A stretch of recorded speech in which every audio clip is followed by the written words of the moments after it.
Hi friends, இன்னைக்கு நம்ம இந்த வீடியோவில் ஒரு அருமையான மோர் குழம்பு ரெசிபி தான் பார்க்க போகிறோம்.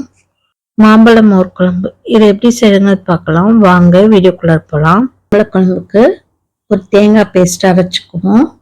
அதுக்கு ஒரு மிக்சி ஜாரில் 4 பச்சை மிளகாய் போட்டிருக்கேன். காரம் உங்களுக்கு தகுந்த மாதிரி போட்டுக்கோங்க. ஒரு 1/4 டீஸ்பூன் மிளகும், 1/2 டீஸ்பூன் ஜீரகம் போட்டுக்கலாம். 1/2 கப்பு தேங்காய் துருவல், 4-5 பத்து தேங்காய் போட்டுக்கோங்க. நான் 1/2 கப்பு தேங்காய் துருவல் எடுத்திருக்கேன். இதை கொஞ்சம் தண்ணி ஊற்றி நைஸாக அரைச்சிட்டு வந்துக்குவோம். இப்போ தேங்காய் அரைச்சிட்டு வந்தாச்சு. இந்த அளவுக்கு நைஸாக அரைச்சிக்கோங்க. ஒரு கப்பு தயிர் எடுத்து நல்லா மிக்சியில் அடித்து நல்லா ஒரு கட்டி இல்லாமல் அடித்து வச்சுருக்கேன். இது இப்படியே இருக்கட்டும். இப்போ ஸ்டவ்வில் ஒரு கடாய் வச்சு நான் ஒரு மாம்பழத்தை நல்லா பெரிய பெரிய துண்டாக கட் பண்ணியிருக்கேன். கொஞ்சம் பழுத்த மாம்பழமாக இருக்கட்டும். அதில் ஒரு 1.5 டம்ளர் தண்ணி ஊற்றிக்கலாம். ஊற்றிட்டு ஒரு 1/4 டீஸ்பூன் மஞ்சள்தூள் மிக்ஸ் பண்ணி விட்டுருங்க.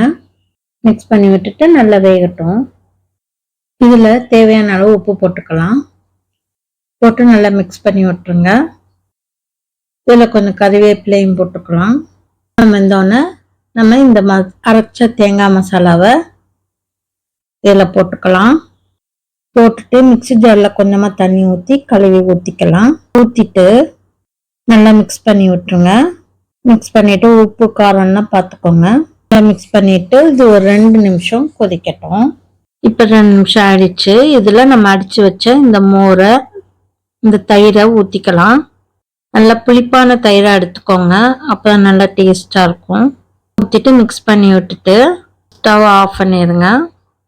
இதில் கடைசியாக கொஞ்சம் கொத்தமல்லி தலையை தூவிட்டு நல்லா மிக்ஸ் பண்ணி விட்டுக்கோங்க. இப்போ அருமையான மாம்பழ குழம்பு ரெடி ஆயிடுச்சு. இதை இறக்கிடுவோம். இப்போ இந்த குழம்புக்கு தாளிச்சுக்குவோம். அதுக்கு ஒரு தாளிக்கிற கரண்டி வச்சுருக்கேன் ஸ்டவ்வில். அதில் ஒரு 2 டீஸ்பூன் தேங்காய் எண்ணெய் ஊற்றிக்கலாம்.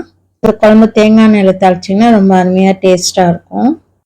அது சூடானதும் 1/2 டீஸ்பூன் கடுகு பொரிஞ்சதும் 2 காஞ்ச மிளகாய் கிள்ளி வச்சுருக்கேன், அதை போட்டுக்கலாம். அது கூட கொஞ்சம் கறிவேப்பிலை, ஒரு பிஞ்ச் பெருங்காயத்தூள் போட்டு தாளிச்சிட்டு இறக்கிடுவோம். இப்போ இந்த மாம்பழ குழம்பு இறக்கியாச்சு. இப்போ இந்த மோர் குழம்பை இந்த ஒரு கிண்ணத்தில் ஊற்றிக்குவோம்.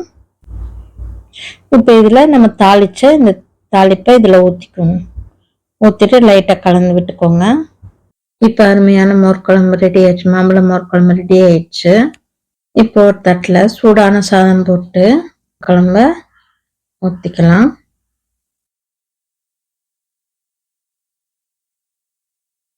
சைடிஷாக இன்னைக்கு நான் வாழைக்காய் வறுவல் தான் வச்சுருக்கேன். கூட நீங்கள் பப்படம் வச்சு கூட சாப்பிட்லாம். இந்த மாம்பழ குழம்போட நீங்கள் சைடிஷாக உருளைக்கிழங்கு வறுவல், வாழைக்காய் வறுவல், இந்த மாதிரி எந்த வறுவல் வேணால் வச்சு சாப்பிட்லாம். அது மட்டும் இல்லாமல் பப்படம் கூட இதுக்கு அருமையான சைடிஷாக இருக்கும். இதை நீங்கள் செஞ்சு பாருங்கள். செஞ்சு பார்த்துட்டு இந்த வீடியோ பிடிச்சிருந்தா லைக் பண்ணுங்கள், கமெண்ட் பண்ணுங்கள், ஷேர் பண்ணுங்கள். அப்படியே எங்கள் சேனலை சப்ஸ்கிரைப் பண்ணுங்கள். மறக்காமல் பெல் ஐக்கானை கிளிக் பண்ணுங்கள். அப்போ தான் எங்களோட ஒவ்வொரு வீடியோவும் உங்களுக்கு நோட்டிஃபிகேஷனாக வந்து சேரும். Thank you friends.